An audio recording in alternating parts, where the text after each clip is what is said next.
কমবেশি সবাই চুলের রুক্ষতা, ডগা ফেটে যাওয়া বা অতিরিক্ত চুল ঝরার সমস্যায় ভোগেন। নামী ব্র্যান্ডের পণ্য ব্যবহার করেও অনেক সময় সমাধান মেলে না।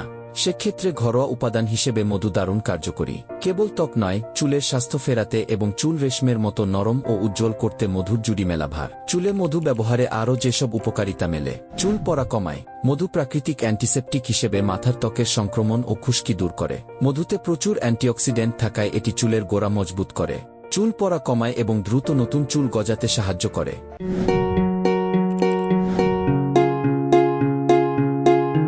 চুলের হারানো উজ্জ্বলতা ফেরে।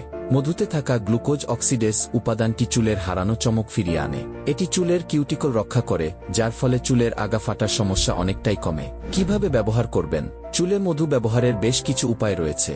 যেমন, হালকা গরম পানিতে কিছুটা মধু মিশিয়ে নিন। এবার সেই পানি দিয়ে মাথার ত্বকে হালকা হাতে ম্যাসাজ করুন। এছাড়া নারকেল তেলের সঙ্গে মধু মিশিয়ে চুলে মাখতে পারেন। শ্যাম্পু করার আগে মধু ও টক দই একসঙ্গে ফেটিয়ে একটি প্যাক তৈরি করে নিন। এই হেয়ার মাস্ক চুলে কিছুক্ষণ রেখে ধুয়ে ফেলুন। এতে চুল হয়ে উঠবে ঝলমলে।